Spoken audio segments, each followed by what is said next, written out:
ವಾರ್ತೆಗಳಿಗೆ ಸ್ವಾಗತ. ಮುಖ್ಯಾಂಶಗಳು.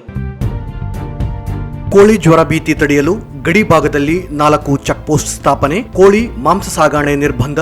ಮಾನವೀಯ ಹಕ್ಕಿಗಳ ಸಾವು ಪ್ರಯೋಗಾಲಯದ ವರದಿ ನೆಗೆಟಿವ್. ಪಿಯುಸಿ ಪರೀಕ್ಷೆಗಳು ಪ್ರಾರಂಭ. 1209 ವಿದ್ಯಾರ್ಥಿಗಳ ಗೈರು. ಕಾಲೇಜುಗಳಲ್ಲಿ ಹೂ ನೀಡಿ ವಿದ್ಯಾರ್ಥಿಗಳಿಗೆ ಸ್ವಾಗತ. ಸುರಾನಾ ಇಂಡಸ್ಟ್ರಿಗೆ ನೀಡಲಾದ ಕೈಗಾರಿಕೆ ಭೂಮಿ ಮಾರಾಟ. ಆಸ್ತಿ ಜಪ್ತಿಗೊಳಿಸಿ ಕ್ರಿಮಿನಲ್ ಕೇಸ್ ದಾಖಲಿಸಲಿ ಆರ್ ಮಾನಸಯ್ಯ. ಸಂಸದ ಕುಮಾರ್ ನಾಯಕರಿಂದ ಬಳಕೆಯಾಗದ ಅನುದಾನ. ಬದ್ಧತೆಯಿಂದ ಕಾರ್ಯನಿರ್ವಹಿಸಲಿ ರಾಘವೇಂದ್ರ ಕುಷ್ಟಗಿ. ದೂರ ಶಿಕ್ಷಣ ಮುಕ್ತ ವಿಶ್ವವಿದ್ಯಾಲಯ 69 ಕೋರ್ಸ್ಗಳ ಪ್ರವೇಶಾತಿ ಪ್ರಾರಂಭ. ಕುಲಪತಿ ಶರಣಪ್ಪ ಹಲಸೆ. ಮಾರ್ಚ್ 4 ಮತ್ತು 5ರಂದು ಜಿಲ್ಲಾ ಸರ್ಕಾರಿ ನೌಕರರ ಕ್ರೀಡಾಕೂಟ. ಕೃಷ್ಣ ಶಾವಂತಗೆರ. ಮಲಬಾರ್ ಚಾರಿಟೇಬಲ್ ಟ್ರಸ್ಟ್ನಿಂದ ವಿದ್ಯಾರ್ಥಿಗಳಿಗೆ ಶಿಷ್ಯ ವೇತನ ವಿತರಣೆ. ಶೈಕ್ಷಣಿಕ ನೆರವು ಸಾರ್ಥಕವಾಗಲಿ ಎನ್ಎಸ್ ಬೋಸರಾಜು. ಜಿಲ್ಲಾಡಳಿತದಿಂದ ಉದ್ಯೋಗ ಮೇಳ. 6500 ನಿರುದ್ಯೋಗಗಳಿಂದ ನೋಂದಣಿ. 65 ಕಂಪನಿಗಳು ಭಾಗಿ. ಮಗುವಿನಲ್ಲಿರುವ ಕ್ರಿಯಾಶೀಲತೆಯನ್ನ ಬೆಳೆಸುವ ನಿಟ್ಟಿನಲ್ಲಿ ಶಿಕ್ಷಣವನ್ನು ಒದಗಿಸುವ ಕೆಲಸ ಶಿಕ್ಷಕರು ಮತ್ತು ಪಾಲಕರು ಮಾಡಬೇಕು. ನಿವೃತ್ತಿಯ ಬೀಳ್ಕೊಡುಗೆ ಮುಗಿಸಿ ಮನೆಗೆ ಹೋಗಿ ನಿಧನರಾದ ಸಾವಿತ್ರಿ ಕುಲಕರ್ಣಿ. ಈಗ ವಾರ್ತೆಗಳ ವಿವರ. ಜಿಲ್ಲೆಯ ಮಾನ್ವಿ ಪಟ್ಟಣ ರಬ್ಬಲ್ಕಲ್ ಹಕ್ಕಿಗಳ ಸಾವು ಪ್ರಕರಣಕ್ಕೆ ಸಂಬಂಧಿಸಿದಂತೆ ಸಾವಿಗೀಡಾದ ಹಕ್ಕಿಗಳ ರಕ್ತ ಮಾದರಿ ಪರೀಕ್ಷೆಯಲ್ಲಿ ನೆಗೆಟಿವ್ ವರದಿ ಬಂದಿದ್ದು ಆತಂಕ ದೂರವಾದಂತಾಗಿದೆ. ಬೆಂಗಳೂರಿನ ಹೆಬ್ಬಾಳ್ನಲ್ಲಿರುವ ಪ್ರಾಣಿ ಆರೋಗ್ಯ ಮತ್ತು ಜೀವಶಾಸ್ತ್ರ ಸೋಂಕು ವಿಭಾಗಕ್ಕೆ ಫೆಬ್ರವರಿ 27ರಂದು ಪರೀಕ್ಷೆಗೆ ಕಳುಹಿಸಲಾಗಿದ್ದ ಮಾದರಿ ಪರೀಕ್ಷೆಯ RT-PCR LFA ಪರೀಕ್ಷೆಯಲ್ಲಿ 2 ಮಾದರಿಗಳು ನೆಗೆಟಿವ್ ವರದಿಯಾಗಿವೆ. ಕಾಗೆಗಳು ಸಾವಿಗೀಡಾಗಿರುವ ಕುರಿತಂತೆ ಹಕ್ಕಿ ಜ್ವರ ಶಂಕೆ ವ್ಯಕ್ತವಾಗಿತ್ತು. ಪರೀಕ್ಷೆಯ ನಂತರ ಹಕ್ಕಿ ಜ್ವರ ಯಾವುದೇ ಲಕ್ಷಣಗಳು ಕಂಡುಬಂದಿಲ್ಲ ಎಂದು ಪಶು ಇಲಾಖೆಯ ಮೂಲಗಳು ಖಚಿತಪಡಿಸಿವೆ. ಸಾಗಣೆ ನಿರ್ಬಂಧ. ತೆಲಂಗಾಣ ಮತ್ತು ಆಂಧ್ರಪ್ರದೇಶದ ರಾಜ್ಯದಲ್ಲಿ ಕೋಳಿ ಶೀತ ಜ್ವರ ರೋಗ ಪತ್ತೆಯಾಗಿರುವ ಹಿನ್ನೆಲೆಯಲ್ಲಿ ಜಿಲ್ಲೆ ಗಡಿ ಭಾಗದಲ್ಲಿ ಕೋಳಿ ಮಾಂಸ ಇತರೆ ಪಕ್ಷಿಗಳ ಸಾಗಣೆಯನ್ನು ಜಿಲ್ಲಾಧಿಕಾರಿಗಳು ನಿಷೇಧಿಸಿ ಆದೇಶಿಸಿದ್ದಾರೆ. 15 ದಿನಗಳವರೆಗೆ ಇಲ್ಲವೇ ಮುಂದಿನ ಆದೇಶದವರೆಗೆ ಕೋಳಿ ಮಾಂಸ ಸಾಗಣೆಯನ್ನು ನಿರ್ಬಂಧಿಸಿ ಜಿಲ್ಲಾ ಪ್ರಾಣಿಜನ್ಯ ರೋಗಗಳ ತುರ್ತು ನಿರ್ವಹಣಾ ಸಮಿತಿ ಅಧ್ಯಕ್ಷ ಹಾಗೂ ಜಿಲ್ಲಾಧಿಕಾರಿ ನಿತೀಶ್ ಆದೇಶಿಸಲಾಗಿದೆ. ಗಡಿ ಚೆಕ್ಪೋಸ್ಟ್ ಸ್ಥಾಪನೆ. ನೆರೆ ರಾಜ್ಯಗಳಿಂದ ಜಿಲ್ಲೆ ಪ್ರವೇಶಿಸುವ ಗಡಿ ಭಾಗದಲ್ಲಿ 4 ಚೆಕ್ಪೋಸ್ಟ್ಗಳನ್ನು ಸ್ಥಾಪಿಸಲಾಗಿದೆ. ಗಿಲ್ಲೆಸಗೂರು, ದೇವಸಗೂರು, ಸಿಂಗನೂಡಿ, ಯರಗೇರ ಚೆಕ್ಪೋಸ್ಟ್ಗಳಿಗೆ ಹಿರಿಯ ಪಶು ವೈದ್ಯ ಅಧಿಕಾರಿ, ಜಾನುವಾರು ಅಧಿಕಾರಿ, ಮೈತ್ರಿ ಕಾರ್ಯಕರ್ತರು ಸೇರಿ 12 ಜನರ ತಂಡ ರಚಿಸಿ ಚೆಕ್ಪೋಸ್ಟ್ಗಳಿಗೆ ನಿಯುಕ್ತಿಗೊಳಿಸಲಾಗಿದೆ. ಸಾರ್ವಜನಿಕರು ರೋಗ ಭೀತಿಯಿಂದ ಕೋಳಿ ಸಾಗಣೆ, ಮಾಂಸದ ಸಾಗಣೆ ಮಾಡದಂತೆ ಜಿಲ್ಲಾ ಪಶುಪಾಲನಾ ಇಲಾಖೆ ಉಪನಿರ್ದೇಶಕ ಅಶೋಕ್ ಕೋಲ್ಕಾರ್ ಆದೇಶಿಸಿದ್ದಾರೆ.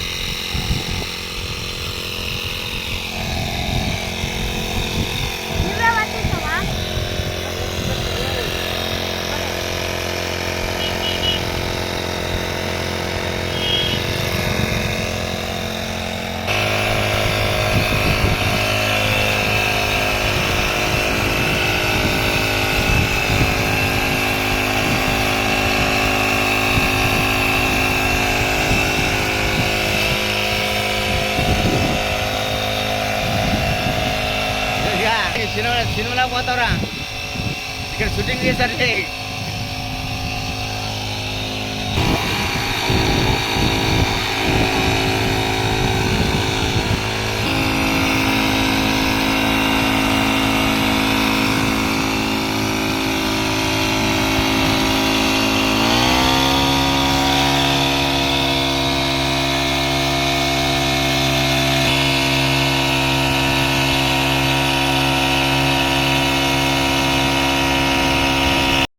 ಜಿಲ್ಲೆಯಲ್ಲಿ ಇಂದಿನಿಂದ ಆರಂಭವಾದ ದ್ವಿತೀಯ ಪಿಯುಸಿ ಪರೀಕ್ಷೆಯ ಕನ್ನಡ ವಿಷಯ ಪತ್ರಿಕೆಯ ಪರೀಕ್ಷೆಗಳು ಜಿಲ್ಲೆಯ 43 ಕೇಂದ್ರಗಳಲ್ಲಿ ಸುಸೂತ್ರವಾಗಿ ಜರುಗಿದವು. ಜಿಲ್ಲೆಯ ರಾಯಚೂರು ತಾಲೂಕಿನಲ್ಲಿ 5,218 ವಿದ್ಯಾರ್ಥಿಗಳಲ್ಲಿ 4,852 ವಿದ್ಯಾರ್ಥಿಗಳು ಹಾಜರಾಗಿದ್ದು 366 ವಿದ್ಯಾರ್ಥಿಗಳು ಗೈರು ಹಾಜರಾಗಿದ್ದರು. ಸಿಂಧನೂರು ತಾಲೂಕಿನ 3,803 ವಿದ್ಯಾರ್ಥಿಗಳಲ್ಲಿ 3,581 ವಿದ್ಯಾರ್ಥಿಗಳು ಹಾಜರಾಗಿದ್ದು 211 ವಿದ್ಯಾರ್ಥಿಗಳು ಗೈರು ಹಾಜರಾಗಿದ್ದರು ಮತ್ತು 11 ವಿದ್ಯಾರ್ಥಿಗಳ ಹಾಜರಾತಿ ಕೊರತೆ ಇತ್ತು. ಮಾನ್ವಿ ತಾಲೂಕಿನ 1,956 ವಿದ್ಯಾರ್ಥಿಗಳಲ್ಲಿ 1,838 ವಿದ್ಯಾರ್ಥಿಗಳು ಹಾಜರಾಗಿದ್ದು 113 ವಿದ್ಯಾರ್ಥಿಗಳು ಗೈರು ಹಾಜರಾಗಿದ್ದರು ಮತ್ತು 4 ವಿದ್ಯಾರ್ಥಿಗಳ ಹಾಜರಾತಿ ಕೊರತೆ ಇತ್ತು.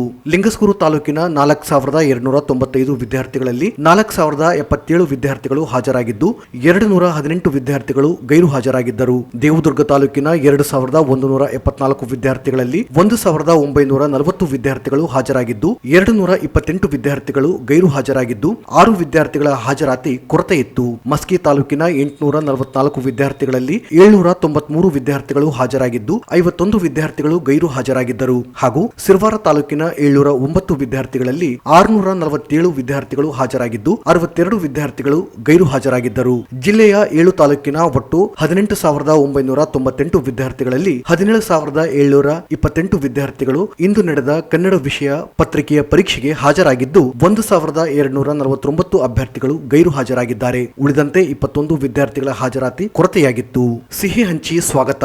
ದ್ವಿತೀಯ ಪಿಯುಸಿ ಪರೀಕ್ಷೆ ಆರಂಭವಾಗಿದ್ದು ಪರೀಕ್ಷೆಯ ಭಯವನ್ನು ಹೋಗಲಾಡಿಸುವ ನಿಟ್ಟಿನಲ್ಲಿ ಎಸ್ಆರ್ಪಿಎಸ್ ಕಾಲೇಜಿನಲ್ಲಿ ವಿದ್ಯಾರ್ಥಿಗಳಿಗೆ ಗುಲಾಬಿ ನೀಡಿ ಸಿಹಿ ಹಂಚಿ ವಿದ್ಯಾರ್ಥಿಗಳಿಗೆ ಸ್ವಾಗತಿಸಲಾಯಿತು. ಎಸ್ಆರ್ಪಿಎಸ್ ಪಿಯು ಕಾಲೇಜಿನ ಆಡಳಿತ ಮಂಡಳಿಯ ಅಧ್ಯಕ್ಷ ಶ್ರೀರಾಮ್ ಬೂಬ್, ಪ್ರಾಚಾರ್ಯ ರಾಘಮ್ಮ ಹಾಗೂ ಪರೀಕ್ಷಾ ಮುಖ್ಯಸ್ಥ ವೀರೇಶ್ ಸೆರೆಗಾರ್ ಅವರು ವಿದ್ಯಾರ್ಥಿಗಳಿಗೆ ಗುಲಾಬಿ ನೀಡಿ ಚಾಕೊಲೇಟ್ ಹಂಚಿ ಯಾವುದೇ ಕಾರಣಕ್ಕೆ ಪರೀಕ್ಷೆಯಲ್ಲಿ ಭಯ ಬೀಳದೆ ಸಂಭ್ರಮದಿಂದ ಎದುರಿಸಿ ಎಂದು ತಿಳಿಸಿದರು. ಅಲ್ಲದೆ ಯಾವುದೇ ಗಾಬರಿಯಾಗದೆ ಪರೀಕ್ಷೆಯನ್ನು ಹಬ್ಬದಂತೆ ಬರೆಯಿರಿ ಎಂದು ತಿಳಿಸಿದರು. ಈ ಸಂದರ್ಭದಲ್ಲಿ ಉಪನ್ಯಾಸಕರಾದ ಪ್ರಿಯಾಂಕಾ, ಸಿದ್ದಲಿಂಗ, ಮಲ್ಲೇಶ್, ಕೆ ವೀರೇಶ್ ಕುಮಾರ್, ಗೀತಾ, ಬೋಧಕೇತರ ಸಿಬ್ಬಂದಿ ಅನುರಾಜ್, ವಿಶಾಲ್, ರಘು, ಅಜಯ್, ಶ್ರೀನಿವಾಸ್, ಪದ್ದಮ್ಮ ಸೇರಿದಂತೆ ಇತರರು ಉಪಸ್ಥಿತರಿದ್ದರು.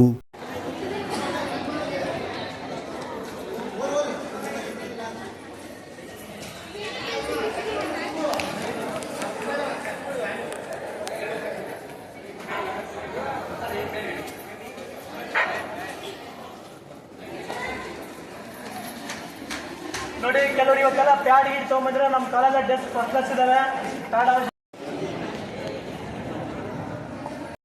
ಜಿಲ್ಲೆಯಲ್ಲಿ ಉಕ್ಕು ಮತ್ತು ವಿದ್ಯುತ್ ಉತ್ಪಾದನೆಗೆ ಸುರಾನ ಇಂಡಸ್ಟ್ರಿಗೆ ನೀಡಿದ್ದ ಕೈಗಾರಿಕಾ ಭೂಮಿಯನ್ನು ಮಾರಾಟ ಮಾಡಿ ವಂಚನೆ ಮಾಡಿರುವ ಕಂಪನಿ ವಿರುದ್ಧ ಕ್ರಿಮಿನಲ್ ಕೇಸ್ ದಾಖಲಿಸಿ ಆಸ್ತಿಯನ್ನು ಮುಟ್ಟುಗೋಲು ಹಾಕಿಕೊಳ್ಳಬೇಕೆಂದು CPI red star politburo ಸದಸ್ಯ ಆರ್ ಮಾನಸಯ್ಯ ಆಗ್ರಹಿಸಿದರು.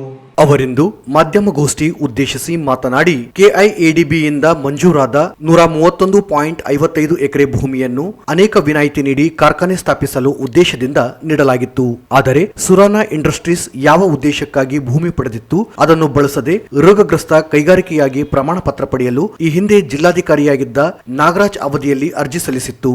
ಭೂಮಿ, ನೀರು ಅನೇಕ ವಿನಾಯಿತಿ ಪಡೆದರೂ ರೋಗಗ್ರಸ್ತ ಎಂದು ಘೋಷಿಸಲು ಜಿಲ್ಲಾಧಿಕಾರಿಗಳು ನಿರ್ಧರಿಸಿದ್ದರು. ಆದರೆ ಈಗ ಕೈಗಾರಿಕೆ ಸಂಪೂರ್ಣ ಮುಚ್ಚಿದ್ದಲ್ಲದೆ ಕೈಗಾರಿಕೆಗೆ ನೀಡಲಾಗಿದ್ದ ಭೂಮಿಯನ್ನು ಅಡವಿಟ್ಟು ಮಾರಾಟ ಮಾಡಲಾಗಿದೆ. ಕೋಟ್ಯಾಂತರ ಮೌಲ್ಯದ ಆಸ್ತಿ ಮಾರಾಟವಾದರೂ ಜಿಲ್ಲೆಯ ಯಾವೊಬ್ಬ ಜನಪ್ರತಿನಿಧಿಯೂ ಮಾತನಾಡುತ್ತಿಲ್ಲ. ಕೈಗಾರಿಕೆ ಮುಚ್ಚುವ ಮುನ್ನ ಸಾರ್ವಜನಿಕ ಸಭೆ ನಡೆಸಿ ಇಲ್ಲ ಏಕಗವಾಕ್ಷಿ ಸಭೆಯಲ್ಲಾದರೂ ಚರ್ಚಿಸಿ ನಿರ್ಧರಿಸಬೇಕು. ಯಾವುದೇ ಪ್ರಕ್ರಿಯೆ ನಡೆಸದೆ ವಂಚಿಸಲಾಗಿದೆ. ಸುರಾನ ಕಂಪನಿ ಚೆನ್ನೈಯಲ್ಲಿಯೇ ಸಾರ್ವಜನಿಕ ಪ್ರಕಟಣೆ ನೀಡಿ ಆಸ್ತಿ ಮಾರಾಟ ಮಾಡಿದೆ. 12 ಬ್ಯಾಂಕ್ಗಳಿಂದ ಪಡೆದಿದ್ದ ಸಾಲ ಮರುಪಾವತಿ ಮಾಡದೆ ವಂಚಿಸಿರುವುದರಿಂದ ಸಿಬಿಐ ತನಿಖೆ ನಡೆದಿದೆ. ಕೈಗಾರಿಕೆ ಹೆಸರಿನಲ್ಲಿ 1,301 ಕೋಟಿ ರೂಪಾಯಿ ಸಾಲ ಪಡೆದು ಕೈಗಾರಿಕೆ ಮುಚ್ಚಲಾಗಿದೆ. ಭೂ ಸುಧಾರಣಾ ಕಾಯ್ದೆಯಂತೆ ಯಾವ ಉದ್ದೇಶಕ್ಕೆ ಸ್ವಾಧೀನಪಡಿಸಿಕೊಂಡು ಭೂಮಿಯನ್ನು ಅನ್ಯವಾಗಿ ಬಳಸಬಾರದು ಎಂಬ ನಿಯಮವನ್ನು ಸಹ ಪಾಲಿಸಿಲ್ಲ. ನಕಲಿ ದಾಖಲೆ ಸೃಷ್ಟಿಸಿ ವಂಚಿಸಿರುವುದು ಸಹ ಬಹಿರಂಗವಾಗಿದೆ. ಜಿಲ್ಲಾ ಉಸ್ತುವಾರಿ ಸಚಿವರು ಮತ್ತು ಸಣ್ಣ ನೀರಾವರಿ ಸಚಿವರು ಸೇರಿದಂತೆ ಜಿಲ್ಲೆಯ ಶಾಸಕರುಗಳು ಸುರಾನ ಕಂಪನಿಗೆ ನೀಡಿದ ಜಮೀನು ಮಾರಾಟ ಮಾಡಿರುವ ಕುರಿತು ಜನತೆಗೆ ಉತ್ತರ ನೀಡಬೇಕು ಎಂದರು. ಜಾಗತಿಕ ಬಂಡವಾಳ ಹೂಡಿಕೆದಾರರ ಸಮಾವೇಶದಲ್ಲಿ 10 ಲಕ್ಷ ಕೋಟಿ ರೂಪಾಯಿ ಹೂಡಿಕೆಯಾಗಿದೆ ಎಂದು ಹೇಳುತ್ತಿರುವ ಸರ್ಕಾರ ಹಿಂದೆ ನಡೆದಿರುವ ಹೂಡಿಕೆದಾರರ ಫಲಶ್ರುತಿ ಬಹಿರಂಗಪಡಿಸದೇ ಇರಲು ಮುಚ್ಚಿ ಹೋಗುವ ಕಂಪನಿಗಳಿಗೆ ರೈತರ ಭೂಮಿ, ನೀರು ನೀಡಿರುವುದೇ ಕಾರಣವಾಗಿದೆ. ರಿಯಲ್ ಎಸ್ಟೇಟ್ ದಂಧೆಯನ್ನು ಸರ್ಕಾರವೇ ಪೋಷಿಸಿದಂತಾಗಿದೆ. ಕೈಗಾರಿಕೆ ಭೂಮಿ, ಕಾರ್ಮಿಕರ ನಿವೇಶನದ ಹೆಸರಿನಲ್ಲಿ ರೈತರಿಂದ ಭೂಮಿ ಪಡೆದು ವಂಚಿಸಲಾಗಿದೆ. ಕೂಡಲೇ ಎಲ್ಲಾ ಆಸ್ತಿಯನ್ನು ಮುಟ್ಟುಗೋಲು ಹಾಕಿಕೊಳ್ಳುವ ಏಕಗವಾಕ್ಷಿ ಸಮಿತಿ ಅಧ್ಯಕ್ಷರಾಗಿರುವ ಜಿಲ್ಲಾಧಿಕಾರಿಗಳಿಗೆ ದೂರು ನೀಡಲಾಗಿದೆ. ಯಾವುದೇ ಸ್ಪಂದನೆ ದೊರೆಯದೇ ಇದ್ದರೆ ಹೋರಾಟ ಅನಿವಾರ್ಯ ಅನಿವಾರ್ಯವಾಗುತ್ತದೆ ಎಂದು ಎಚ್ಚರಿಸಿದರು. ಅಲ್ಲೆಲ್ಲ ಕಡೆ ವೈಫಲ್ಯ ಆಗಿದೆ ಕರ್ನಾಟಕ ಸಿವಿಲ್ ಕಾರ್ಪೊರೇಷನ್. ಇದಕ್ಕೆ ಸಾಕ್ಷಿ ಅಂದರೆ ಇಡೀ ರಾಜ್ಯ ಸಾಕ್ಷಿಯಾಗಿದ್ದು ನಮ್ಮೂರಿನ ಸಾಕ್ಷಿ ಅಂದರೆ ನಮ್ಮ ಜಿಲ್ಲೆ. ಈ ಸಲದ ಜಾಗತಿಕ ಬಣ್ಣದ ಹೂಡಿಕೆದಾರ ಸಮಾವೇಶದಲ್ಲಿ ಇನ್ನೊಂದು ಮಾತು ಬಹಳ ಜೀವನದಲ್ಲಿ ಸಮರ್ಥ ಮಾಡ್ತಿತ್ತು ಸರ್ಕಾರ. ಬೆಂಗಳೂರು ಹೊರಗಡೆ ಜಾಸ್ತಿ ಬಂಡವಾಳವನ್ನು ಕೊಟ್ಟಿದೆ. ಬೇರೆ ಬೇರೆ ಜಿಲ್ಲೆಗಳಿಗೆ ಹಿಂದುಳಿದ ಪ್ರದೇಶಕ್ಕೆ ನಾವು ಜಾಸ್ತಿ ಕಾರ್ಖಾನೆ ತರಲಿಕ್ಕೆ ಪ್ರಯತ್ನ ಮಾಡಿದ್ದೀವಿ.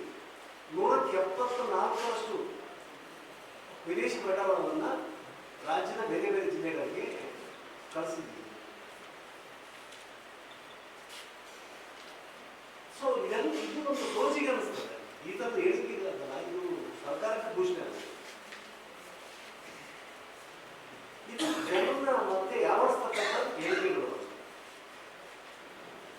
ಈ ಹಿನ್ನೆಲೆಯಲ್ಲಿ ನೋಡಿದ್ರೆ ಹಿಂದುಳಿದ ಪ್ರದೇಶ ಅಥವಾ ಕಲ್ಯಾಣ ಕರ್ನಾಟಕದಲ್ಲಿ ರಾಯಚೂರಲ್ಲೇ ನಾವು ಉದಾಹರಣೆ ಆಯ್ತಕ್ಕಂಥ ಇದುವರೆಗೆ ಎಷ್ಟು ಬಂಡವಾಳ ಹೋಗಿದ್ದಾರೆ ರಾಯಚೂರಿನಲ್ಲಿ? ಯಾರು ಮಂತ್ರಿ, ಜಿಲ್ಲಾ ಉಸ್ತುವಾರಿ ಮಂತ್ರಿ, ಇಲ್ಲ ಜಿಲ್ಲೆಯಲ್ಲಿ ಮಂತ್ರಿ ಆದವರು, ಶಾಸಕರು ರಾಯಚೂರು ಜಿಲ್ಲೆಯಲ್ಲಿ ಎಷ್ಟು ಬಂಡವಾಳ ಹೂಡಿಕೆ ಮಾಡಿದ್ದಾರೆ, ಎಷ್ಟು ಹುದ್ದೆಗಳನ್ನು ಸೃಷ್ಟಿ ಮಾಡಿದ್ದಾರೆ? ಈ ಸಂದರ್ಭದಲ್ಲಿ ಜಿ ಅಮರೇಶ್, ಗಂಗಾಧರ್, ಶೇಖ್ ಹಸನ್ ಇದ್ದರು. ಲೋಕಸಭಾ ಸದಸ್ಯ ವಿವೇಚನಾ ನಿಧಿಗೆ 5 ಕೋಟಿ ರೂಪಾಯಿ ಅನುದಾನ ಬಿಡುಗಡೆಯಾಗಿದ್ದು, ಸಂಸದ ಜಿ ಕುಮಾರ್ ನಾಯಕ್ ಅನುದಾನವೇ ಬಳಸಿಕೊಂಡಿಲ್ಲ. ಜಿಲ್ಲೆಯ ಜನರು ಇಟ್ಟಿರುವ ನಂಬಿಕೆ ಮೋಸ ಮಾಡದಂತೆ ಅನುದಾನ ಬಳಕೆಗೆ ಸಿದ್ಧತೆ ತೋರಬೇಕು ಎಂದು ಹೈದರಾಬಾದ್ ಕರ್ನಾಟಕ ಜನ ಆಂದೋಲನ ಕೇಂದ್ರ ಅಧ್ಯಕ್ಷ ರಾಘವೇಂದ್ರ ಕುಷ್ಟಗಿ ಹೇಳಿದರು. ಅವರಿಂದು ಮಾಧ್ಯಮಗೋಷ್ಠಿ ಉದ್ದೇಶಿಸಿ ಮಾತನಾಡಿ 2024-25ನೇ ಸಾಲಿಗೆ 5 ಕೋಟಿ ರೂಪಾಯಿ ಅನುದಾನ ಬಿಡುಗಡೆಯಾಗಿದ್ದು, ನಯಾ ಪೈಸೆಯೂ ಬಳಕೆಯಾಗಿಲ್ಲ. ಐಎಎಸ್ ಅಧಿಕಾರಿಯಾಗಿ ಸೇವೆ ಸಲ್ಲಿಸಿ ನಿವೃತ್ತಿಯಾಗಿ ಸಂಸತ್ನಲ್ಲಿ ಸಮರ್ಥವಾಗಿ ಚರ್ಚೆಯಲ್ಲಿ ಭಾಗವಹಿಸುತ್ತಿರುವುದು ಅಭಿನಂದನಾರ್ಹ. ಆದರೆ ಹಿಂದುಳಿದ ಪ್ರದೇಶಕ್ಕೆ ಬಿಡುಗಡೆಯಾಗುವ ಅನುದಾನ ಬಳಕೆ ಮಾಡದೇ ಇರುವುದು ಅನುದಾನವೇ ಮರಳಿ ಹೋಗದಂತೆ ಎಚ್ಚರ ವಹಿಸಬೇಕು. ಇಲ್ಲದೆ ಹೋದರೆ ಹಳೆ ಕಲ್ಲು ಹೊಸ ಬಿಲ್ಲು ಆಗುವ ಆತಂಕವೂ ಇಲ್ಲದೇ ಇಲ್ಲ. ಅನುದಾನ ದುರ್ಬಳಕೆಯಾಗದಂತೆ ಎಚ್ಚರಿಕೆ ವಹಿಸುವ ಜೊತೆಗೆ ಅನುದಾನ ಬಳಕೆ ಮುಂದಾಗಬೇಕು. ಅನುದಾನ ಬಳಕೆ ಸಾಧ್ಯವಾಗದೇ ಇರಲು ಕಾರಣ ರಾಯಚೂರು, ಯಾದಗಿರಿ ಜಿಲ್ಲೆಯ ಜನತೆ ಹೇಳಬೇಕೆಂದು ಆಗ್ರಹಿಸಿದರು. ಮತ್ತು ಆಡಳಿತದ ಅನುಭವ ಇರತಕ್ಕಂಥ ಒಬ್ಬ MP ಚುನಾಯಿತರಾಗಿ ಬಂದಿದ್ದು ನಮಗೆಲ್ಲ ಸಂತೋಷದ ವಿಷಯ. ಎರಡನೇದು ಅಂದರೆ ಅವರು ಬಹಳ ಸಮರ್ಥವಾಗಿ ಪಾರ್ಲಿಮೆಂಟ್ನಲ್ಲಿ ನಮ್ಮ ಕಾನ್ಸ್ಟಿಟ್ಯೂನ್ಸಿ ಮತ್ತು ರಾಜ್ಯದ ಹಲವು ವಿಷಯಗಳ ಬಗ್ಗೆ ಮಾತಾಡಿದ್ದಾರೆ. ಅದು ಕೂಡ ನಮಗೆ ಬಹಳ ಖುಷಿ ತಂದು ವಿಚಾರಣೆ. ದೊಡ್ಡ ಮನುಷ್ಯರ ಸಣ್ಣ ತಪ್ಪುಗಳನ್ನು ಕೂಡ ಪ್ರಜಾಪ್ರಭುತ್ವದಲ್ಲಿ ನಾವು ಗಮನಿಸಬೇಕಾಗ್ತದೆ. ಅವರು ನಮ್ಮ ಆಳುವವರಲ್ಲ, ಅವರು ನಮ್ಮ ಸಮಾಜದ ಸೇವಕರು ಅನ್ನೋ ದೃಷ್ಟಿಯೊಳಗೆ ಪ್ರಜಾಪ್ರಭುತ್ವದಲ್ಲಿ ಅವರು ಸೇವಕರಾಗಿರೋದ್ರಿಂದ ಅವರಿಗೆ ಅಚ್ಚರಿಸೋ ಕೆಲಸ ಕೂಡ ಪ್ರಜೆಗಳಲ್ಲಿ ಆಗಿರ್ತದೆ. ಸಮಸ್ತ ಪ್ರಜೆಗಳ ಭಾಗವಾಗಿ ಇವತ್ತು ದಿವಸ ನಾನು ಒಂದೆರಡು ಮಾತಾಡ್ತೀನಿ. ನಮಗೆಲ್ಲ ಗೊತ್ತಿದೆ, ಸಂಸದರ ಪ್ರದೇಶಾಭಿವೃದ್ಧಿ ಯೋಜನೆ ಅಡಿಯೊಳಗೆ ಪ್ರತಿಯೊಬ್ಬ ಸಂಸದರಿಗೆ ಪ್ರತಿ ವರ್ಷ 5 ಕೋಟಿ ಅನುದಾನ ಬರ್ತದೆ. ಇದಕ್ಕೆಲ್ಲ ಸಾಕಷ್ಟು ಅನುದಾನ ಬಂದಿದೆ. ಕೆಲವೊಂದು ಒಳ್ಳೆಯ ಕೆಲಸಗಳಾಗಿದೆ, ಕೆಲವೊಂದು ದುರುಪಯೋಗ ಆಗಿದೆ. ಇವತ್ತು ವೆಂಕಟೇಶ್ ನಾಯಕರು ಪಾರ್ಲಿಮೆಂಟ್ ಮೆಂಬರ್ ಆಗಿದ್ದಾಗ ಊರಿಗೊಂದು ಅಗಸೆ ಕಟ್ಟೆ ಕಟ್ಟಿಸಿದರು. ಇವತ್ತಿನ ಜನ ಅಲ್ಲಿ ಬಂದು ನೆರಳಲ್ಲಿ ಕೂತ್ಕೋತಾರೆ, ಹಳ್ಳಿ ಹೊಡಿತಾರೆ, ಟೈಮ್ ಪಾಸ್ ಅಂತ ರೂರಲ್ ಕ್ಲಬ್ ಆದಂಗಾಗಿ ಅವರು ಹೇಳ್ತಾರೆ. ಒಳ್ಳೆಯದೇ, ಏನೇ ಆಗಲಿ ಇವತ್ತು ಅವರು ಆ ಥರದೊಂದು ತಮ್ಮ ಸಂಸದರ ಅನುದಾನ. ರಾಜ್ಯದ ಏಕೈಕ ದೂರಶಿಕ್ಷಣ ವಿಶ್ವವಿದ್ಯಾಲಯವಾಗಿರುವ ಮುಕ್ತ ಗಂಗೋತ್ರಿ ಪ್ರವೇಶಗಳು ಪ್ರಾರಂಭವಾಗಿದ್ದು, ಸರ್ಕಾರಿ ನೌಕರರು, ಉನ್ನತ ಶಿಕ್ಷಣದಿಂದ ವಂಚಿತವಾಗಿರುವ ವಿದ್ಯಾರ್ಥಿಗಳು ಪ್ರವೇಶ ಪಡೆದುಕೊಳ್ಳುವಂತೆ ವಿಶ್ವವಿದ್ಯಾಲಯದ ಕುಲಪತಿ ಶರಣಪ್ಪ ಹಲಸೆ ಹೇಳಿದರು. ಅವರಿಂದು ಮಾಧ್ಯಮಗೋಷ್ಠಿ ಉದ್ದೇಶಿಸಿ ಮಾತನಾಡಿ, ಮೈಸೂರಿನಲ್ಲಿರುವ ಮುಕ್ತ ವಿಶ್ವವಿದ್ಯಾಲಯ 37 ಪ್ರಾದೇಶಿಕ ಕೇಂದ್ರಗಳು ಹಾಗೂ 129 ಸಹಾಯ ಕೇಂದ್ರಗಳು ಕಾರ್ಯನಿರ್ವಹಿಸುತ್ತಿವೆ. ಮನೆ ಬಾಗಿಲಿಗೆ ಉನ್ನತ ಶಿಕ್ಷಣ ತಲುಪಿಸುವ ಉದ್ದೇಶದಿಂದ 69 ವಿವಿಧ ಕೋರ್ಸುಗಳೊಂದಿಗೆ ಸ್ಪರ್ಧಾತ್ಮಕ ಪರೀಕ್ಷೆಗಳಿಗೆ ತರಬೇತಿ, ದ್ವಿಪದವಿ ಪಡೆಯಲು ಅವಕಾಶ ನೀಡಲಾಗಿದೆ. ಬಿಎಡ್ ತರಬೇತಿ ಪಡೆಯಲು ಸಹ ಕೇಂದ್ರಗಳನ್ನು ಸ್ಥಾಪಿಸಲಾಗುತ್ತಿದೆ. SC ST OBC ಸೇರಿ ವಿದ್ಯಾರ್ಥಿಗಳಿಗೆ ಶಿಷ್ಯ ವೇತನ ಸಹ ಸಹ ದೊರಕಿಸಿಕೊಡಲಾಗುತ್ತದೆ. ಪದವಿ ಕೋರ್ಸ್ಗಳು ಹಾಗೂ ಸ್ನಾತಕೋತ್ತರ ಕೋರ್ಸ್ಗಳಿಗೂ ಪ್ರವೇಶ ಪಡೆಯುವ ಅವಕಾಶವಿದೆ. ನಿರಂತರ ವಿಶ್ವವಿದ್ಯಾಲಯಗಳ ಪ್ರಮಾಣ ಪತ್ರಗಳಿಗೆ ಇರುವ ಮಾನ್ಯತೆಯು ದೂರ ಶಿಕ್ಷಣ ವಿಶ್ವವಿದ್ಯಾಲಯದ ವಿದ್ಯಾರ್ಥಿಗಳಿಗೆ ದೊರೆಯಲಿದೆ. ವಿಶ್ವವಿದ್ಯಾಲಯ ಯುಜಿಸಿ ಮಾನ್ಯತೆಯೊಂದಿಗೆ ನ್ಯಾಕ್ A+ ಗ್ರೇಡ್ ಪಡೆದಿದೆ. ಬಿಪಿಎಲ್ ಕಾರ್ಡ್ ಹೊಂದಿರುವ ವಿದ್ಯಾರ್ಥಿಗಳಿಗೆ, ಮಾಜಿ ಸೈನಿಕ, ಹಾಲಿ ಸೈನಿಕರಿಗೆ, ಆಟೋ ಚಾಲಕರು, ಅವರ ಕುಟುಂಬ ವರ್ಗದವರಿಗೆ, ಕೆಎಸ್ಆರ್ಟಿಸಿ ಸೇರಿ ಎಲ್ಲಾ ನಿಯಮಗಳ ಚಾಲಕರಿಗೆ 10% ಶುಲ್ಕ ವಿನಾಯಿತಿ, ತೃತೀಯ ಲಿಂಗಿಗಳು, ದೃಷ್ಟಿಹೀನರು ಹಾಗೂ ಕೋವಿಡ್ ರೋಗದಿಂದ ಮೃತರಾದ ಪಾಲಕರಿಲ್ಲದ ಮಕ್ಕಳಿಗೆ ಪೂರ್ಣ ಶುಲ್ಕ ವಿನಾಯಿತಿ ಇದ್ದು ವಿದ್ಯಾರ್ಥಿಗಳು ಸದುಪಯೋಗ ಪಡೆದುಕೊಳ್ಳಬೇಕು ಎಂದರು. ರಾಜ್ಯದಲ್ಲಿ ರಾಯಚೂರು, ಯಾದಗಿರಿ, ಕಲಬುರಗಿ ಜಿಲ್ಲೆಗಳಲ್ಲಿ ಉನ್ನತ ಶಿಕ್ಷಣದಿಂದ ವಂಚಿತರಾಗುವ ಮಕ್ಕಳ ಪ್ರಮಾಣ ಹೆಚ್ಚಾಗಿದೆ. ಈ ಭಾಗದ ವಿದ್ಯಾರ್ಥಿಗಳು ಹೆಚ್ಚು ಪ್ರವೇಶ ಪಡೆಯಬೇಕು ಎಂದರು. ಬಟ್ ನಾವು ಯಾದಗಿರಿ ರಾಯಚೂರು ನೋಡಿದ್ರೆ 14, ರಾಯಚೂರಿನಲ್ಲಿ ಯಾದಗಿರಿನಲ್ಲಿ ಅಂತೂ 11% ಅಷ್ಟೇ GR ಇದೆ. ರಾಯಚೂರಿನಲ್ಲಿ 14% ಇದೆ. ಗುಲ್ಬರ್ಗ 15 ಅಷ್ಟೇ. ಅಂದ್ರೆ ನಮ್ಮ ನಾರ್ತ್ ಕರ್ನಾಟಕ ಭಾಗದಲ್ಲಿ ಎಷ್ಟೋ ವಿದ್ಯಾರ್ಥಿಗಳಿಗೆ ದೂರ ಶಿಕ್ಷಣ ಏನು ಸಂಸ್ಥೆ ಇದೆ, ದೂರ ಶಿಕ್ಷಣ ಯೂನಿವರ್ಸಿಟಿ ಇದೆ, ಅದ್ರ ಬಗ್ಗೆ ಜಾಸ್ತಿ ಮಾಹಿತಿ ಇಲ್ಲ. ಎಷ್ಟೋ MLAಗಳಿಗೂ ಸಹ ಇದು ಪ್ರೈವೇಟ್ ಯೂನಿವರ್ಸಿಟಿ ಏನೋ ಅಂತ ಹೇಳ್ತಾರೆ. ಇದಕ್ಕೆ ಮತ್ತು ರೆಗ್ಯುಲರ್ ವಿಶ್ವವಿದ್ಯಾಲಯಗಳಿಗೆ ಏನು ವ್ಯತ್ಯಾಸ ಇದೆ, ಇದ್ರದ್ದು ವ್ಯಾಲಿಡ್ ಇದೆ ಇಲ್ಲ ಅಂದ್ರೆ UGC ರೆಗ್ಯುಲೇಷನ್ಸ್ ಪ್ರಕಾರ ನಾನು ಹೋಗಿ ಜಾಯಿನ್ ಆಗಿದ್ಮೇಲೆ ಮೇನಲ್ಲಿ ನಾವು ನ್ಯಾಕ್ A+ ಅನ್ನ ಕೊಡ್ಕೊಂಡೆವು. ನಮ್ಗೆಲ್ಲ ಗೊತ್ತಿರಬಹುದು, ರೆಗ್ಯುಲೇಟರಿ ಅಥಾರಿಟಿ UGC ಆಗಲಿ, AICT ಆಗಲಿ, NCT ಆಗಲಿ ಅವರು ನಮ್ಗೆ ಪರ್ಮಿಷನ್ ಕೊಡ್ತಾರೆ. ಆ ಪರ್ಮಿಷನ್ ಅನ್ನ ನಾವು ತಗೊಂಡು ನ್ಯಾಕ್ ಫಸ್ಟ್ ನಮ್ ಕಂಡೀಷನ್ ಏನ್ ಹಾಕಿದ್ರು ಅಂದ್ರೆ ನ್ಯಾಕ್ ಮಾಡ್ಕೊಳ್ಳಿ ಅಂತ. ನ್ಯಾಕ್ ಜೂನ್ ಲಾಸ್ಟ್ ಡೇಟ್ ಕೊಟ್ಟಿದ್ರು, 23 ಜೂನ್. ನಾವು 23 ಮೇನಲ್ಲಿ ನಮ್ಮ ಪ್ರಾಸೆಸ್ ಅನ್ನ ಕಂಪ್ಲೀಟ್ ಮಾಡಿಕೊಂಡು ನ್ಯಾಕ್ A+ ಮಾಡಿದೆ. ಈಗ ನಾನು 2 ವರ್ಷ ಆಯ್ತು ಹೋಗಿ ಪ್ರತಿ ಜಿಲ್ಲೆಗಳಿಗೆ ನಾನು DC-ಗಳಿಗೆ ಲೆಟರ್ ಬರ್ದೆ. ಯಾಕಂದ್ರೆ ನಮ್ಮ ಭಾಗಕ್ಕೆ ರಾಯಚೂರಿನಲ್ಲಿ ಇರ್ಲಿಲ್ಲ, ಯಾದಗಿರಿನಲ್ಲಿ ಇರ್ಲಿಲ್ಲ. ಆ ಸೆಂಟರ್ಸ್ ಗಳನ್ನ ನಮ್ಮ ಭಾಗದ ಪ್ರತಿ ಜಿಲ್ಲೆಗೆ ಎಲ್ಲಾ ಡಿಸ್ಟ್ರಿಕ್ಟ್ಗಳಲ್ಲಿ ನಮ್ಮದೇ ಆದಂತ ರೀಜನಲ್ ಸೆಂಟರ್ಸ್ ಅನ್ನ ಮಾಡಿದೆ. ಈ ಸಂದರ್ಭದಲ್ಲಿ ಪ್ರಾದೇಶಿಕ ನಿರ್ದೇಶಕ ಪ್ರಕಾಶ್ ಇದ್ದರು. ರಾಜ್ಯ ಸರ್ಕಾರಿ ನೌಕರರ ಸಂಘದಿಂದ ಜಿಲ್ಲಾ ನೌಕರರ ಕ್ರೀಡಾಕೂಟ ಮಾರ್ಚ್ 4 ಮತ್ತು 5ರಂದು ಮಹಾತ್ಮ ಗಾಂಧಿ ಕ್ರೀಡಾಂಗಣದಲ್ಲಿ ಆಯೋಜಿಸಲಾಗಿದೆ ಎಂದು ನೌಕರರ ಸಂಘದ ಜಿಲ್ಲಾ ಅಧ್ಯಕ್ಷ ಕೃಷ್ಣ ಶಾವಂತಗೆರ ಹೇಳಿದರು. ಅವರಿಂದು ಮಾಧ್ಯಮಗೋಷ್ಠಿ ಉದ್ದೇಶಿಸಿ ಮಾತನಾಡಿ 2024-25ನೇ ಸಾಲಿನ ಕ್ರೀಡಾಕೂಟಗಳನ್ನು ಜಿಲ್ಲಾಡಳಿತ ಸಹಯೋಗದೊಂದಿಗೆ ನಡೆಸಲು ಉದ್ದೇಶಿಸಲಾಗಿದ್ದು, ಮಾರ್ಚ್ 3ರವರೆಗೆ ಕ್ರೀಡೆಗಳಲ್ಲಿ ಭಾಗವಹಿಸುವ ನೌಕರರು ಆನ್ಲೈನ್ ನೋಂದಣಿ ಮಾಡಿಕೊಳ್ಳಬೇಕಿದೆ. ಈಗಾಗಲೇ 770 ನೌಕರರು ನೋಂದಣಿ ಮಾಡಿಕೊಂಡಿದ್ದಾರೆ. ಕ್ರೀಡೆಗಳಲ್ಲಿ ಭಾಗವಹಿಸುವ ನೌಕರರು ಇಲಾಖೆಯ ಮುಖ್ಯಸ್ಥರ ಸಹಿಯೊಂದಿಗೆ ಗುರುತಿನ ಚೀಟಿಯೊಂದಿಗೆ ಭಾಗವಹಿಸಬೇಕು. ಕಾಯಂ ನೌಕರರಿಗೆ ಮಾತ್ರ ಅವಕಾಶವಿದೆ. ಒಬ್ಬ ನೌಕರ 3 ಕ್ರೀಡೆಗಳಲ್ಲಿ ಮಾತ್ರ ಭಾಗವಹಿಸುವ ಅವಕಾಶವಿದೆ. ಕ್ರಿಕೆಟ್ ಪಂದ್ಯ ಕೃಷಿ ವಿಶ್ವವಿದ್ಯಾಲಯದ ಮೈದಾನದಲ್ಲಿ ನಡೆಯಲಿದ್ದು, ಉಳಿದ ಕ್ರೀಡೆಗಳು ಮಹಾತ್ಮ ಗಾಂಧಿ ಹೊರಾಂಗಣ ಮತ್ತು ಒಳಾಂಗಣ ಮೈದಾನದಲ್ಲಿ ನಡೆಯಲಿವೆ. ಸರ್ಕಾರಿ ನೌಕರರ ಒತ್ತಡದ ಮಧ್ಯೆ ಕ್ರೀಡೆಗಳಲ್ಲಿ ಭಾಗವಹಿಸುವ ಮೂಲಕ ಆತ್ಮಸ್ಥೈರ್ಯ ಹೆಚ್ಚಿಸಿಕೊಳ್ಳಬೇಕು ಎಂದರು. ಜಿಲ್ಲಾ ಘಟಕ ಇವರ ಸಂಯುಕ್ತಾಶ್ರಯದಲ್ಲಿ ರಾಯಚೂರು ಜಿಲ್ಲಾ ಮಟ್ಟದ ರಾಜ್ಯ ಸರ್ಕಾರಿ ನೌಕರರ ಕ್ರೀಡಾಕೂಟ ಹಾಗೂ ಸಾಂಸ್ಕೃತಿಕ ಸ್ಪರ್ಧೆಗಳು 2024-25ನೇ ಸಾಲಿಗೆ ಹಮ್ಮಿಕೊಳ್ಳಲಾಗಿದೆ. ಪ್ರತಿ ವರ್ಷದಂತೆ ಈ ವರ್ಷವೂ ಕೂಡ ಏನಂದ್ರೆ ಸರ್ಕಾರಿ ನೌಕರರಿಗೆ ಒಂದು ನವಚೈತನ್ಯ ಮತ್ತು ಉತ್ಸಾಹವನ್ನು ತುಂಬುವ ನಿಟ್ಟಿನಲ್ಲಿ ದೈನಂದಿನ ಕೆಲಸಗಳ ಒತ್ತಡಗಳ ನಿವಾರಣೆಗಾಗಿ ಎಲ್ಲರ ಮನೋಸ್ಥೈರ್ಯವನ್ನು, ಸರ್ಕಾರಿ ನೌಕರರ ಮನೋಸ್ಥೈರ್ಯವನ್ನು ಹೆಚ್ಚು ಮಾಡುವ ಒಂದು ನಿಟ್ಟಿನಲ್ಲಿ ರಾಜ್ಯ ಸರ್ಕಾರ ಎಲ್ಲ ಸರ್ಕಾರಿ ನೌಕರರಲ್ಲಿ ಅಡಗಿರ್ತಕ್ಕಂಥ ವಿಶೇಷ ಕೌಶಲ್ಯಗಳನ್ನು ಹೊರತೆಗೆಯೋದಕ್ಕೋಸ್ಕರ ಮತ್ತು ಬಿಡುವಿನ ಸಮಯವನ್ನು ಸದುಪಯೋಗ ಮಾಡಿಕೊಳ್ಳೋದಕ್ಕೋಸ್ಕರ ಪ್ರತಿ ವರ್ಷದಂತೆ ಈ ವರ್ಷವೂ ಕೂಡ ಏನಂದರೆ ಸಾಂಸ್ಕೃತಿಕ ಮತ್ತು ಕ್ರೀಡಾ ಒಂದು ಚಟುವಟಿಕೆಗಳನ್ನು ಹಮ್ಮಿಕೊಳ್ಳಲಾಗಿಲ್ಲ.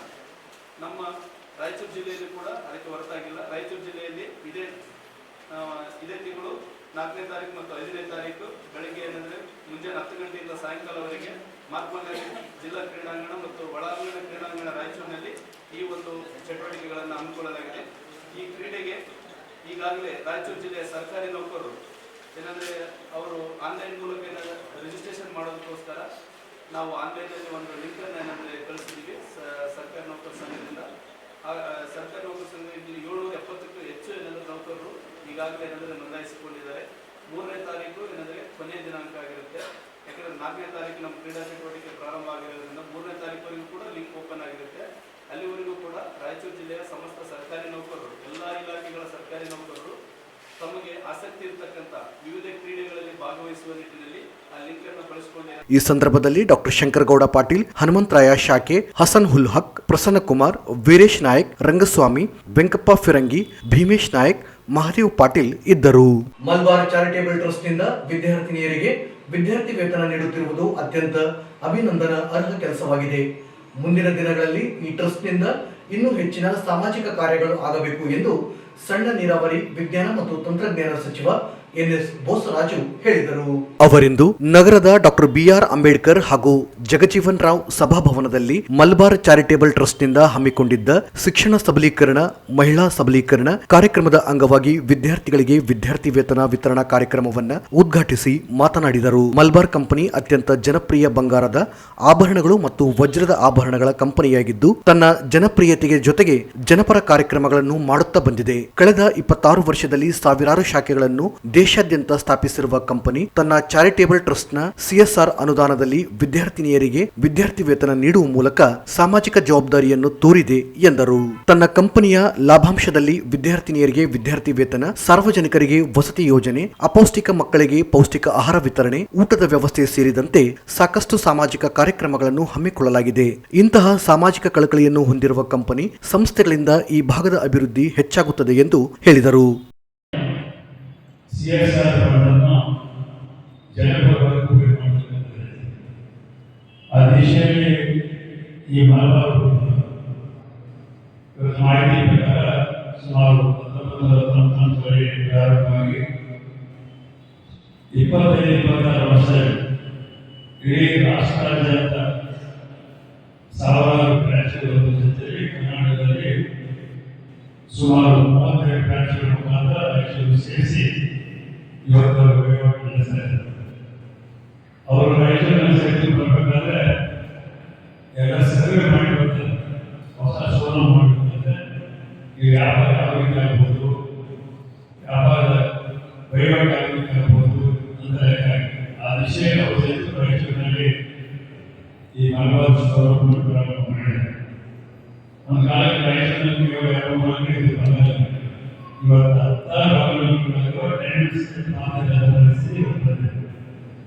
16 ಬ್ಯಾಂಗ್ಳೂರು ಹೋಗಿ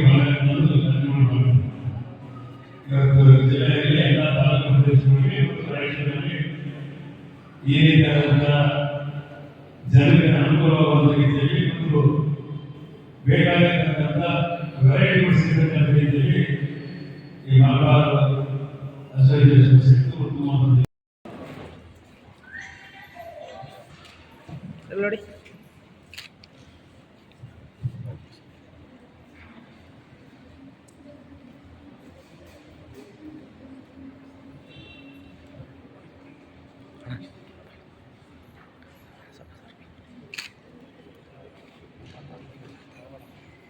ರೈಟ್ ರೈಟ್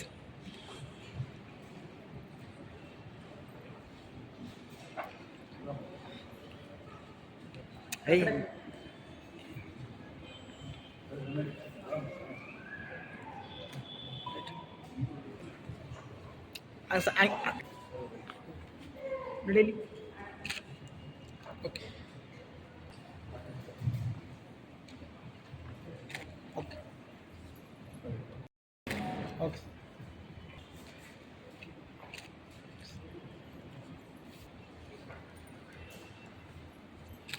ಓಕೆ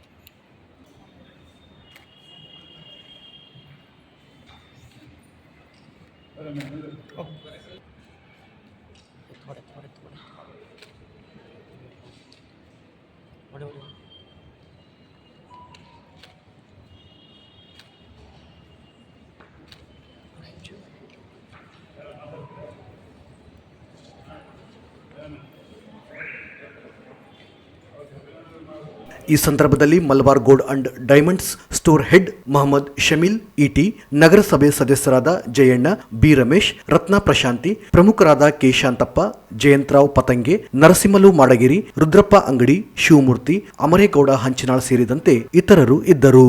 ನಗರದ ಕೃಷಿ ವಿಜ್ಞಾನಗಳ ವಿಶ್ವವಿದ್ಯಾಲಯದಲ್ಲಿ ಜಿಲ್ಲಾಡಳಿತ, ಜಿಲ್ಲಾ ಪಂಚಾಯತ್, ಕೌಶಲ್ಯಾಭಿವೃದ್ಧಿ, ಉದ್ಯಮಶೀಲತೆ ಮತ್ತು ಜೀವನೋಪಾಯ ಇಲಾಖೆ, ಕರ್ನಾಟಕ ಕೌಶಲ್ಯ ಅಭಿವೃದ್ಧಿ ನಿಗಮ, ಸಂಜೀವಿನಿ KSRL PS ಮತ್ತು ಜಿಲ್ಲಾ ಕೌಶಲ್ಯ ಮಿಷನ್ ವತಿಯಿಂದ ಹಮ್ಮಿಕೊಂಡಿದ್ದ ಉದ್ಯೋಗ ಮೇಳಕ್ಕೆ ಸಾಕಷ್ಟು ಸಂಖ್ಯೆಯಲ್ಲಿ ಉದ್ಯೋಗ ಆಕಾಂಕ್ಷಿಗಳು ಆಗಮಿಸಿದ್ದರು.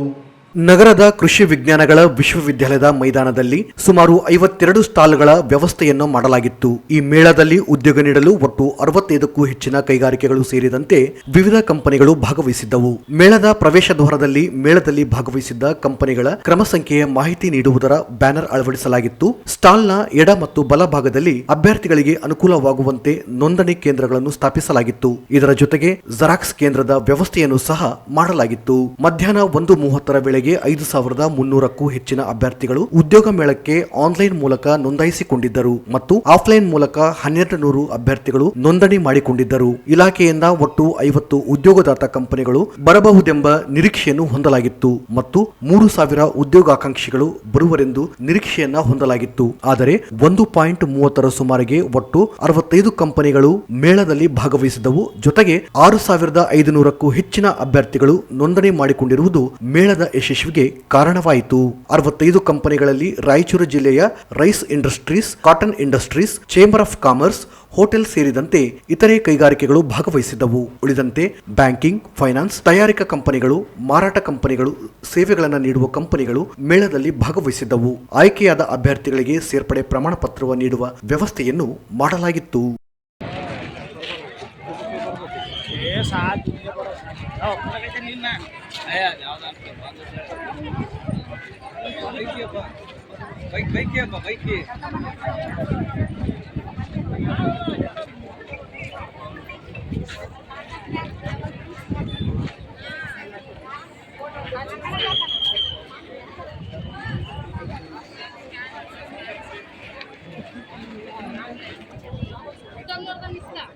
ಇಲ್ಲ ಏನಾದ್ರು ಹೇಳು ನೋಡಿ ಕೇಸಿ ಏನಾದ್ರು ಹೇಳು ಕರೆಕ್ಟ್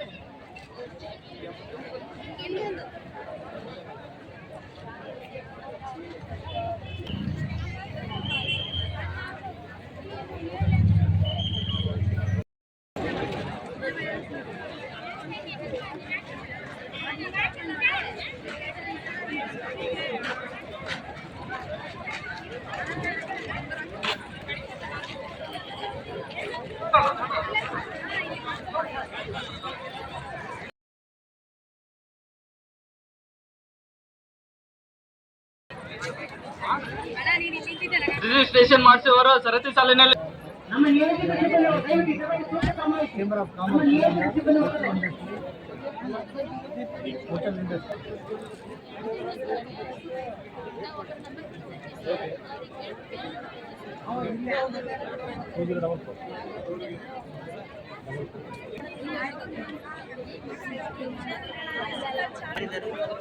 ಯಾರಿಲ್ಲ ಸರ್, ಹೊರಗಡೆ ಆ ಕಡೆ ಹೋಗಿ ಎಲ್ಲರೂ ಕೇಳಿ ಪ್ರಿಂಟಲ್ಲಿ ಕಲೆಕ್ಟ್ ಮಾಡ್ತೀವಿ. ಹೌದು, ಯಾರು ಇಲ್ಲ ರಿಜಿಸ್ಟ್ರೇಷನ್ ನನಗೆ ಗೊತ್ತಿಲ್ಲ, ಅದು ನೀವು ಅಲ್ಲೇ ಕೇಳ್ರಿ. ನೀವು ಬಿಡಿ, ಅದು ಇಲ್ಲ ಆಯ್ತು. ಮತ್ತೆ ಹೆಂಗ್ ತಾನೇ ಜಾಬಿಗೆ ಬರ್ತೀರಿ? ಸಿವಿ ಕಂಪ್ಯೂಟರ್ ಸಿವಿ ರೆಡಿ ಮಾಡ್ಕೊಂಡು ಕೊಡ್ತಾರೆ.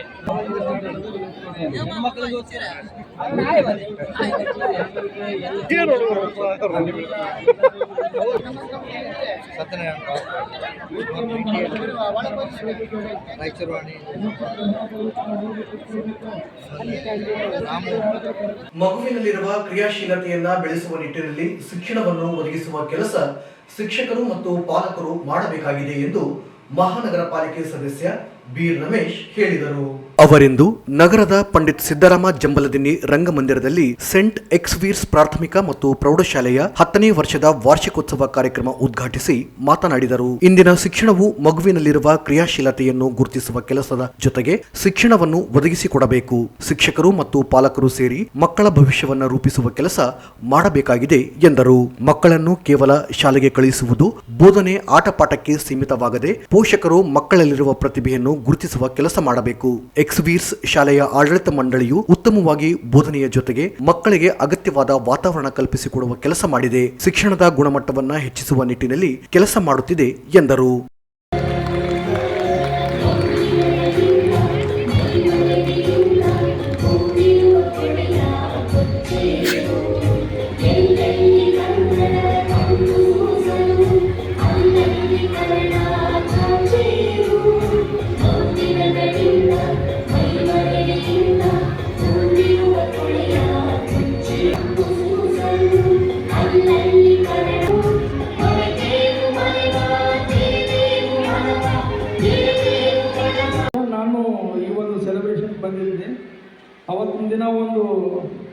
50,000 ರೂಪಾಯಿ ನಾನು ಅವರಿಗೆ ಒಂದು ಸೌಲಭ್ಯ ಸಲಗ ಕೊಡ್ತೀನಿ ಅಂತ ನಾವು ಮಾತು ಕೊಟ್ಟಿದ್ದೀನಿ. ಸ್ವಲ್ಪ ಲೇಟ್ ಆಯಿತು, ಆದರೆ ಇವತ್ತು ಅದೇ ಒಂದು ಮಾತಿನ ಪ್ರಕಾರ ಅವ್ರು ಕೊಟ್ಟು ಬಿಡ್ತೀನಿ. ಇವತ್ತು ಸ್ವಲ್ಪ ಲೇಟ್ ಆಯಿತು ನನಗೆ ಕೊಡೋಕ್ಕೆ. ಸರ್, ನಿಮಗೊಂದು ಟ್ರಸ್ಟಿಗೆ ಸ್ವಲ್ಪ ನಾನು ಕ್ಷಮೆ ಕೇಳ್ತೀನಿ. ಸ್ವಲ್ಪ ಲೇಟ್ ಆದರೂ ಪರವಾಗಿಲ್ಲ, ನಾನು ಮಾಡ್ತೀನಿ. ಅಷ್ಟು ನನಗೆ ಒಂದು ನಂಬಿಕೆ ಇದ್ರೆ ಸಾಕು. ಮತ್ತು ಇಲ್ಲಿ ಬಂದಂಥ ಎಲ್ಲ ಆಲ್ಮೋಸ್ಟ್ ಆಲ್ ನನ್ನ ವಾರ್ಡ್ನ ಪೇರೆಂಟ್ಸ್ ಇರ್ತಾರೆ ಇಲ್ಲಿ. ಯಾಕಂತಂದರೆ ಈ ಒಂದು 10ನೇ ವರ್ಷ ಅಂದರೆ ನಾನು ಆಲ್ಮೋಸ್ಟ್ ಆಲ್ ಒಂದು 8 ವರ್ಷದಿಂದ ನಾನು ಇಲ್ಲಿ ಅಟೆಂಡ್ ಆಗಿದ್ದೀನಿ. 8 ವರ್ಷ ಆಯ್ತು ನಾನು ಕೌನ್ಸಿಲ್ ಆಗಿ ಆಶೀರ್ವಾದ ಮಾಡಿ ಕಳಿಸಿದ್ದಾರೆ ಅವರು ನನಗೆ. ಇನ್ನೂ ಒಂದು ವರ್ಷ ಆಗ್ಬೋದು ನಾನು. ಮತ್ತು ಮುಂದಿನ ಸಲ ತಾವು ಆಶೀರ್ವಾದ ಮಾಡಬೇಕಂತ ತಮ್ಮಲ್ಲಿ ಒಂದು ವಿನಂತಿಸಿಕೊಂಡು, ಅದೇ ರೀತಿ ಈ ಒಂದು ಸೇಂಟ್ ಜೇವಿಯರ್ ಸ್ಕೂಲ್ಗೆ ನಾನು ಕರೆದು ಸನ್ಮಾನ ಮಾಡಿದ ಸಲಗೆ ತಮಗೆ ಎಲ್ಲರಿಗೆ ಧನ್ಯವಾದಗಳು ತಿಳಿಸುತ್ತಾ 2 ಮಾತನ್ನು. ಲಕ್ಷ್ಮೀಕಾಂತ್ ರೆಡ್ಡಿ ಮಾತನಾಡಿ, ಶಿಕ್ಷಣ ಸಂಸ್ಥೆಗಳು ಸಾಕಷ್ಟು ಹುಟ್ಟಿಕೊಳ್ಳುತ್ತಿವೆ, ಆದರೆ ಶಾಲೆಗಳನ್ನು ನಡೆಸುವುದು ಸುಲಭವಲ್ಲ. ಹಿಂದಿನ ದಿನಗಳಲ್ಲಿ ಶಾಲೆಯ ಸ್ಥಿತಿ ಮತ್ತು ಪ್ರಸ್ತುತ ಶಾಲೆಯ ಸ್ಥಿತಿ ಬೇರೆಯಾಗಿದೆ. ಆಧುನಿಕ ತಂತ್ರಜ್ಞಾನದಿಂದ ಶಿಕ್ಷಣ ವ್ಯವಸ್ಥೆ ಸಂಪೂರ್ಣವಾಗಿ ಪರಿವರ್ತನೆಯಾಗಿದೆ ಎಂದು ತಿಳಿಸಿದರು. ಮತ್ತೆ ಹುಡುಗರು ಆಗುವಗಳನ್ನು ನೋಡಬೇಕು. ಈ ಒಂದು ಲೇಟೆಸ್ಟ್ ಯುಗದಲ್ಲಿ ಸ್ಕೂಲ್ ಅಂದರೆ ಅಷ್ಟು ಸುಲಭ ಅಲ್ಲ. ಯಾಕಂದರೆ ಮೊದಲೆಲ್ಲ ಸ್ಕೂಲ್ ಅಂದರೆ ಸುಮ್ಮನೆ ಹೋಗೋದು ಬರೋದಿತ್ತು. ಅವಾಗೆಲ್ಲ ಇಷ್ಟೊಂದು ಸ್ಮಾರ್ಟ್ ಇದ್ದಿಲ್ಲ. ಅವಾಗ ಹಾರ್ಡ್ ವರ್ಕ್ ಇತ್ತು. ಹೋಗೋದು, ಸ್ಕೂಲ್ಗೆ ಹೋಗೋದು, ಆಟ ಆಡೋದು, ಟೀಚರ್ಸ್ಗಳು ಸತಾಸೋದು, ಗಿಡಗಳನ್ನ ಮುರಿಯೋದು, ಟೇಬಲ್ ಮುರಿಯೋದು, ಕುರ್ಚಿ ಮುರಿಯೋದೆಲ್ಲ ನಾವೆಲ್ಲ ಮಾಡಿದ್ವಿ. ಇವಾಗ ಹಂಗಿಲ್ಲ, ಸಿಸ್ಟಮೆಟಿಕ್ ಆಗಿದೆ. ಅವಾಗೊಂದು ಸಣ್ಣದೊಂದು ಕಾರ್ಯಕತೆ ಹೇಳ್ತೀನಿ. ಒಂದು ಸ್ಮಾರ್ಟ್ಗೆ, ಒಂದು ರಫ್ಗೆ, ಒಂದು ಸಣ್ಣದು ಏನಂದರೆ ಕಾಗೆಗೆ ನೀರಡಿಕೆ ಆದಾಗ ಅವಾಗ ಮುಂದೆ ನಮಗೆಲ್ಲ ಓದಿಸಿದ್ದು ಕಲ್ಲುಗಳು ಹಾಕಿ ಆ ಒಂದು ಜಗ್ಗಿನಲ್ಲಿ ನೀರು ಇದ್ದಾಗ ಅದರಲ್ಲಿ ಕಲ್ಲುಗಳು ಹಾಕಿ ಮೇಲೆ ಬಂದಮೇಲೆ ಕಾಗಿ ನೀರು ಕುಡಿದು ಹೋಯ್ತು ಅಂತ ನಮ್ಗೆ ಕಲಿಸಿತ್ತು. ಅವಾಗ ಆ ಕಾಲ ಇತ್ತು ನಾವು ಓದುವಾಗ. ಆದರೆ ಇವಾಗಿನ ಕಾಲದಾಗ ಏನಂದರೆ ಕಾಗೆ ಕಲ್ಲಿಗಿಂದ ಹೊಡೆಯಿಲ್ಲ, ಅದು ಸ್ಟ್ರಾ ತಗೊಂಬಂದು ಸ್ಟ್ರಾಲಿಂದ ಕುಡಿದು ಹೋಗ್ಬಿಡ್ತು. ಅಷ್ಟು ಸ್ಮಾರ್ಟ್ ಆಗಿರುತ್ತೆ ಜನರು. ಇವಾಗ ಏನಂದರೆ ಹುಟ್ಟಿದ ಕೂಸಿಗೆಲ್ಲ ಮೊಬೈಲ್ಗಳು ಕೊಡಿಸ್ತಾ ಇದ್ದಾರೆ. ಟೀಚರ್ಗಳಿಗೆ ಇಷ್ಟು ಒಂದು ಭಾಳ ಅವ್ರಿಗೆ ಹೆಂಗಂದರೆ ಒಂದು ಚಾಲೆಂಜಿಂಗ್ ಆಗಿದೆ. ಯಾವ್ದು ಕಲಿಸ್ಬೇಕು, ಯಾವ್ದು ಬಿಡಬೇಕು. ಯಾಕಂದರೆ ರೈಮ್ಸ್ ಇವ್ರು ಕಲಿಸೋದಕ್ಕಿಂತ ಮುಂದೆ ಹುಡುಗರೇ ಓದ್ಕೊಂಡು ಅದ್ರಾಗ ನೋಡ್ಕೊಂಡು ಬಂದು ಅವರೇ ಮೊದಲು ಹೇಳ್ತಿರ್ತಾರೆ ರೈಮ್ಸ್. ಯಾಕಂದರೆ ಅವ್ರ ಕೈ ಮೊಬೈಲ್ಗಳು ಇರ್ತಾವೆ. ಮೊಬೈಲ್ನಲ್ಲಿ ಎಲ್ಲ ಕಲಿತು ಬಂದು ಟೀಚರ್ಗಳಿಗೆ ಮೇಡಮ್ ಅಂತೇಳಿ ಅವರೇ ಹೇಳ್ತಾರೆ. ಹಂಗಾಗಿ ಟೀಚರ್ಗಳಿಗೂ ಭಾಳ ಚಾಲೆಂಜಿಂಗ್ ಆದಂಥ ಒಂದು ಸಂದರ್ಭ. ಈ ಸಂದರ್ಭದಲ್ಲಿ ಎಸ್ಆರ್ಕೆ ಕಾಲೇಜಿನ ಪ್ರಾಚಾರ್ಯ ಡಾಕ್ಟರ್ ವಿರೂಪಾಕ್ಷಿ ಮೇಟಿ ಪಾಟೀಲ್, ಶಾಲೆಯ ಅಧ್ಯಕ್ಷ ಶಿವಪುತ್ರಪ್ಪ ಮುದ್ಗಲ್ ಸೇರಿದಂತೆ ಅನೇಕರು ಇದ್ದರು. ರಾಯಚೂರು ತಾಲೂಕಿನ ಅಕ್ಷರ ದಾಸೋಹ ವಿಭಾಗದಲ್ಲಿ ಕಾರ್ಯನಿರ್ವಹಿಸುತ್ತಿದ್ದ ಸಾವಿತ್ರಿ ಕುಲಕರ್ಣಿ ಎಂಬುವವರು ಶುಕ್ರವಾರ ಹೃದಯಾಘಾತದಿಂದ ನಿಧನರಾಗಿದ್ದಾರೆ. ಸೇವಾ ನಿವೃತ್ತಿ ಹೊಂದಿದ್ದರಿಂದ ಕಚೇರಿಯಲ್ಲಿ ಆಯೋಜಿಸಲಾಗಿದ್ದ ಬೀಳ್ಕೊಡುಗೆ ಸಮಾರಂಭದಲ್ಲಿ ಭಾಗವಹಿಸಿ ಸಂಜೆ 7 ಗಂಟೆಗೆ ಮನೆಗೆ ಹೋದಾಗ ಹೃದಯಾಘಾತವಾಗಿ ಅಸುನೀಗಿದ್ದಾರೆ. ಸೇವಾ ನಿವೃತ್ತಿ ದಿನದಂದೇ ಅಗಲಿರುವ ಕುಟುಂಬ ವರ್ಗ ಹಾಗೂ ನೌಕರರಲ್ಲಿ ನೋವು ತಂದಿದೆ. ಕೊನೆಯಲ್ಲಿ ಮತ್ತೊಮ್ಮೆ ಮುಖ್ಯಾಂಶಗಳು. ಕೋಳಿ ಜ್ವರ ಭೀತಿ ತಡೆಯಲು ಗಡಿ ಭಾಗದಲ್ಲಿ 4 ಚೆಕ್ಪೋಸ್ಟ್ ಸ್ಥಾಪನೆ. ಕೋಳಿ ಮಾಂಸ ಸಾಗಣೆ ನಿರ್ಬಂಧ. ಮಾನವೀಯ ಹಕ್ಕಿಗಳ ಸಾವು ಪ್ರಯೋಗಾಲಯದ ವರದಿ ನೆಗೆಟಿವ್. ಪಿಯುಸಿ ಪರೀಕ್ಷೆಗಳು ಪ್ರಾರಂಭ. 1209 ವಿದ್ಯಾರ್ಥಿಗಳ ಗೈರು. ಕಾಲೇಜುಗಳಲ್ಲಿ ಹೂ ನೀಡಿ ವಿದ್ಯಾರ್ಥಿಗಳಿಗೆ ಸ್ವಾಗತ. ಸುರಾನಾ ಇಂಡಸ್ಟ್ರಿಗೆ ನೀಡಲಾದ ಕೈಗಾರಿಕೆ ಭೂಮಿ ಮಾರಾಟ. ಆಸ್ತಿ ಜಪ್ತಿಗೊಳಿಸಿ ಕ್ರಿಮಿನಲ್ ಕೇಸ್ ದಾಖಲಿಸಲಿ ಆರ್ ಮಾನಸಯ್ಯ. ಸಂಸದ ಕುಮಾರ್ ನಾಯಕರಿಂದ ಬಳಕೆಯಾಗದ ಅನುದಾನ. ಬದ್ಧತೆಯಿಂದ ಕಾರ್ಯನಿರ್ವಹಿಸಲಿ ರಾಘವೇಂದ್ರ ಕುಷ್ಟಗಿ. ದೂರಶಿಕ್ಷಣ ಮುಕ್ತ ವಿಶ್ವವಿದ್ಯಾಲಯ 69 ಕೋರ್ಸ್ಗಳ ಪ್ರವೇಶಾತಿ ಪ್ರಾರಂಭ. ಕುಲಪತಿ ಶರಣಪ್ಪ ಹಲಸೆ. ಮಾರ್ಚ್ 4 ಮತ್ತು 5ರಂದು ಜಿಲ್ಲಾ ಸರ್ಕಾರಿ ನೌಕರರ ಕ್ರೀಡಾಕೂಟ. ಕೃಷ್ಣ ಶಾವಂತಗೆರ. ಮಲ್ಬಾರ್ ಚಾರಿಟೇಬಲ್ ಟ್ರಸ್ಟ್ನಿಂದ ವಿದ್ಯಾರ್ಥಿಗಳಿಗೆ ಶಿಷ್ಯ ವೇತನ ವಿತರಣೆ. ಶೈಕ್ಷಣಿಕ ನೆರವು ಸಾರ್ಥಕವಾಗಲಿ ಎನ್ಎಸ್ ಬೋಸರಾಜು. ಜಿಲ್ಲಾಡಳಿತದಿಂದ ಉದ್ಯೋಗ ಮೇಳ. 6500 ನಿರುದ್ಯೋಗಗಳಿಂದ ನೋಂದಣಿ. 65 ಕಂಪನಿಗಳು ಭಾಗಿ. ಮಗುವಿನಲ್ಲಿರುವ ಕ್ರಿಯಾಶೀಲತೆಯನ್ನ ಬೆಳೆಸುವ ನಿಟ್ಟಿನಲ್ಲಿ ಶಿಕ್ಷಣವನ್ನು ಒದಗಿಸುವ ಕೆಲಸ ಶಿಕ್ಷಕರು ಮತ್ತು ಪಾಲಕರು ಮಾಡಬೇಕು. ನಿವೃತ್ತಿಯ ಬೀಳ್ಕೊಡುಗೆ ಮುಗಿಸಿ ಮನೆಗೆ ಹೋಗಿ ನಿಧನರಾದ ಸಾವಿತ್ರಿ ಕುಲಕರ್ಣಿ. ಇಲ್ಲಿಗೆ ಮೇಘ ವಾರ್ತೆಗಳು ಮುಕ್ತಾಯವಾದವು. ಮುಂದಿನ ಮೇಘ ವಾರ್ತೆಗಳೊಂದಿಗೆ ಪುನಃ ಭೇಟಿಯಾಗೋಣ. ವಂದನೆಗಳು.